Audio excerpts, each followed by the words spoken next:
After years of paying off my parents' debts, fixing their house, and covering their groceries, I lost my job. I called my mom crying. She said, "You'll figure it out. You always do." I asked if I could stay a week. She said the guest room was for her yoga stuff now. My brother was living there rent-free. He's going through a lot, she explained. I slept in my car outside a job interview. 3 months later, they asked if I could help with their water bill again. I never replied. I used to be proud of how much I helped my family. I thought it meant something. I thought it made me a good son. A good brother. The one everyone could count on. Turns out it just made me convenient. I grew up in Dayton, Ohio. Not a glamorous place, but home. My dad owned a small carpentry business, nothing fancy, but he made a living. My mom worked part-time at a local library. We had what we needed. Then in 2008, everything tanked. My dad's business folded. One of his clients never paid and he couldn't recover. From then on, the family was in survival mode. Except the way we survived was me stepping up and never stepping down. I was 19 when I took my first job at a shipping warehouse in Dayton. That was supposed to be temporary. But then Dad's truck got repossessed. So I paid for the tow and loaned him enough to get another junker. Then came the first credit card I paid off. My mom's. She said she just used it to buy groceries and Christmas gifts. Then I paid off another. And another. She promised she wouldn't use them again. She always did. I moved to Cincinnati in my mid-20s trying to get some space. Got into IT support. Slowly worked up. But the calls never stopped. Dad needed his furnace replaced. The roof leaked. Mom's prescription costs went up. Every call ended the same, we wouldn't ask if it wasn't serious. Then Caleb moved back in. My brother. 4 years younger.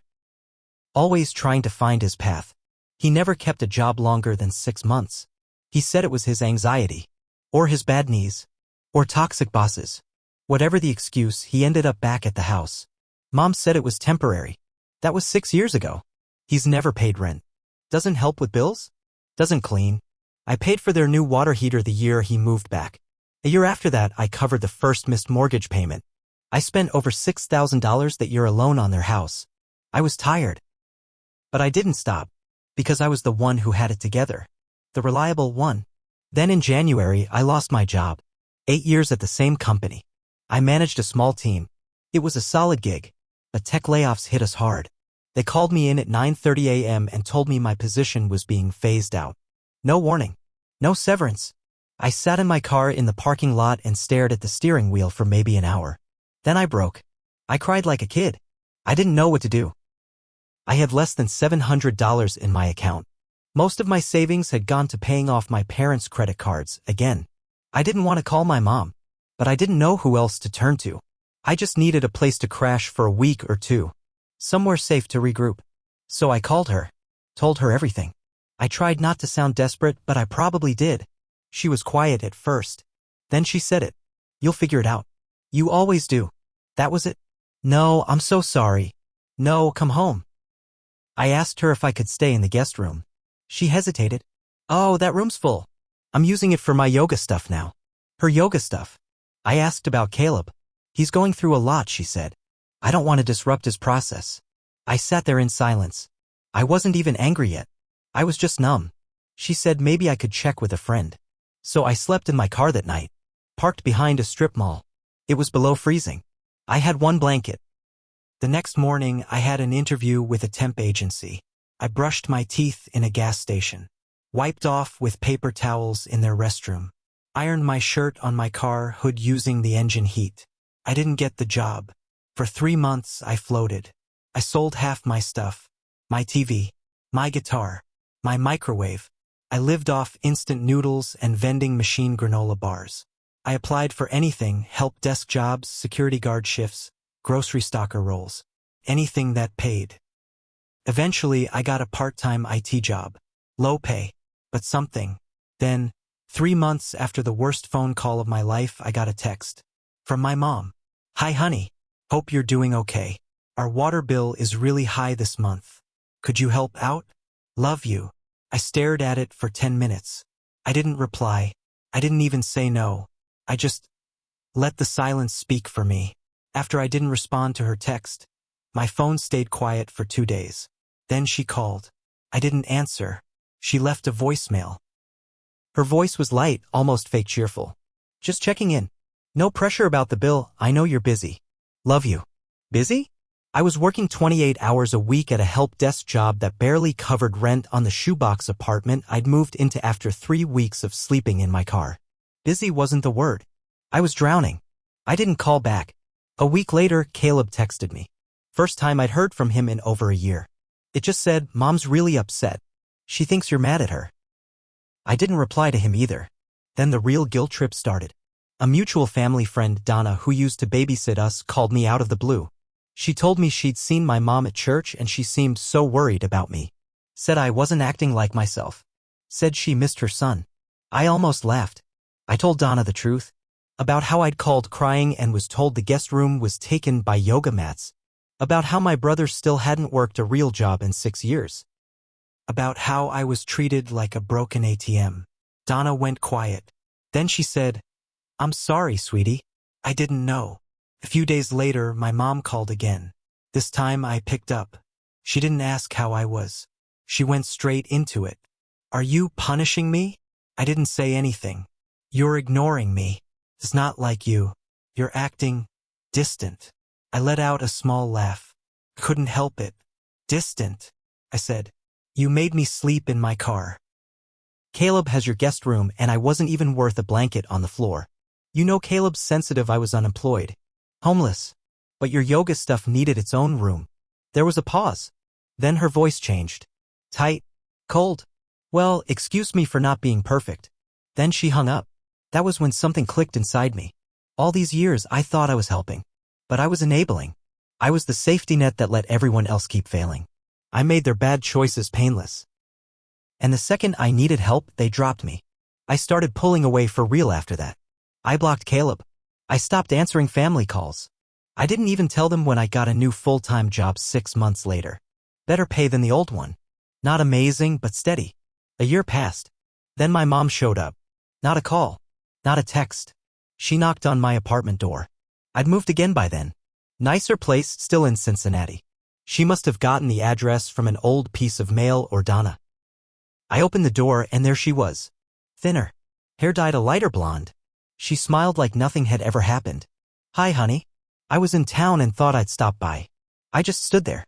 She looked past me into the apartment. "This is nice. You've done well." I didn't invite her in. She blinked. I thought maybe we could talk. About what? She fidgeted. "Caleb's been having a hard time. He got a part-time job but quit after a week. Your dad's social security isn't enough. And? Well, we're behind on the gas bill. Just for a little while."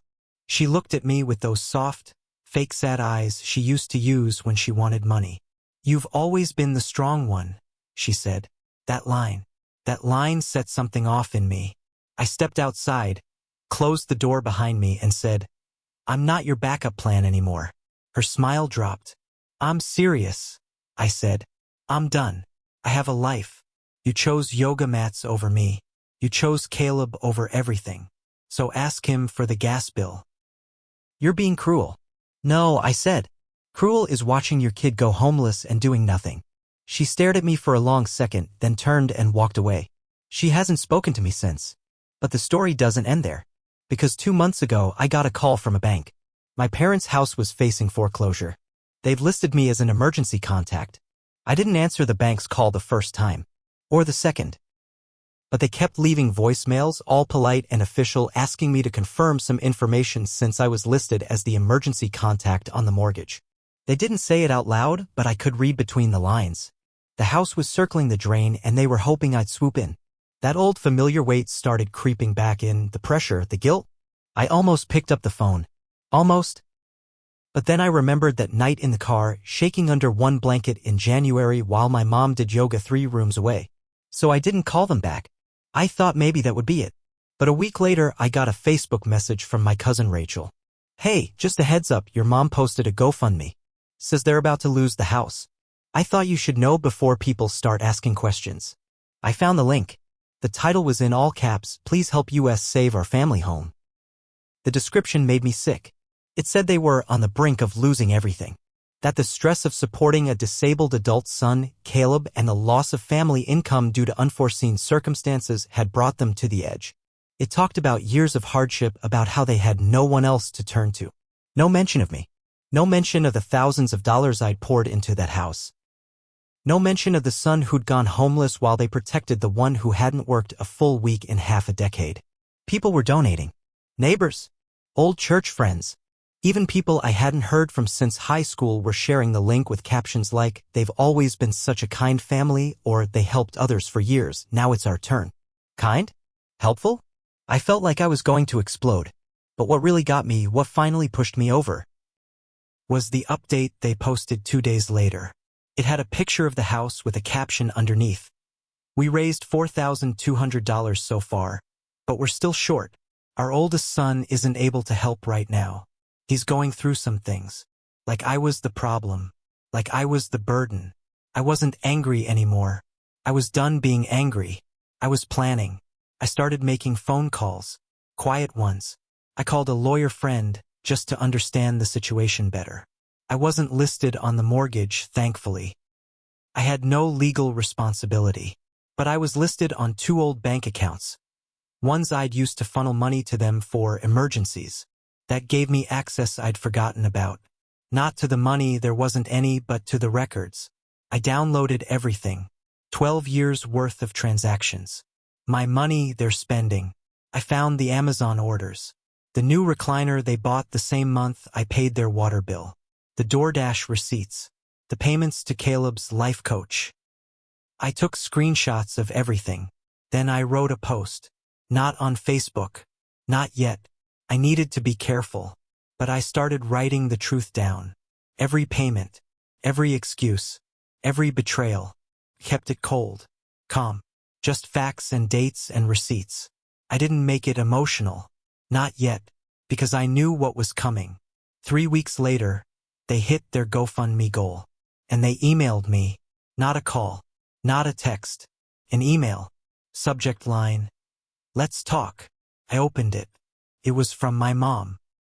She said she was sorry if things felt tense between us. That they'd love to reconnect. That they missed me. That family should stick together. There was a smiley face at the end of the sentence.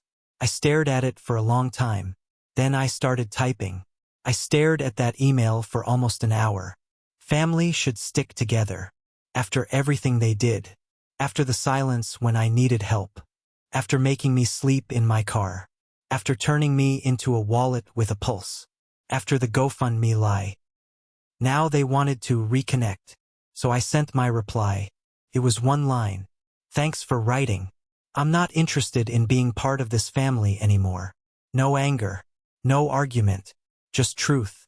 I blocked her email. Blocked her number again. Blocked Caleb too. I thought that would be it. I thought they'd finally leave me alone. I was wrong. 3 days later, my phone blew up. A friend from back in Dayton texted me, "Dude, your mom posted something wild. You might want to see it." I opened Facebook. She had posted a huge message calling me mentally unstable and emotionally abusive. She said I had cut them off for no reason and implied I'd stolen money from them. She didn't name me, but it was obvious. There were comments.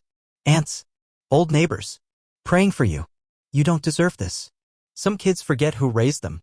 I felt sick. Then I opened my saved folder. The post I'd been working on. Receipts. Screenshots. Bank transfers. Texts where I covered bills. The voice message where she said Caleb was going through a lot while I was jobless. The picture of my car window iced over from the night I slept outside. And then I added one more thing. A screenshot of the GoFundMe caption. "Our oldest son isn't able to help right now," with the date. Then right below it, a screenshot of her voicemail from the same week asking me to cover their gas bill. Posted it. Public. No tags. No names. Just, "Here's the truth." It exploded. Comments flooded in. Some were shocked. Some apologized for donating. Others were furious. A few even shared their own stories. How my mom had borrowed money and never paid it back. How Caleb owed them favors, broken tools, a ruined car. Within 48 hours, their GoFundMe was reported and taken down. A few donors asked for refunds. One woman even posted that she'd contacted the fraud department. Then I got a call I didn't expect. From Caleb. I didn't pick up. He left a voicemail. He was panicked. Said mom had a breakdown. Said people were showing up at the house, yelling from the sidewalk. One guy egged their front window. Another neighbor stopped by and told them they should be ashamed. I didn't respond. A week later, the foreclosure notice hit public records. I got the alert from a real estate website. The house I'd helped save more times than I could count was finally slipping away. I thought I'd feel bad. But I didn't. I felt free. That night, I walked into my small but clean apartment. Sat on my new couch. Ate takeout without checking my account balance first. Then I pulled out the last piece of this whole story, the email from my mom, the one with the smiley face. I printed it. Framed it. It hangs in my hallway now. Right above the light switch. A reminder that sometimes the kindest thing you can do for yourself is walk away and never look back.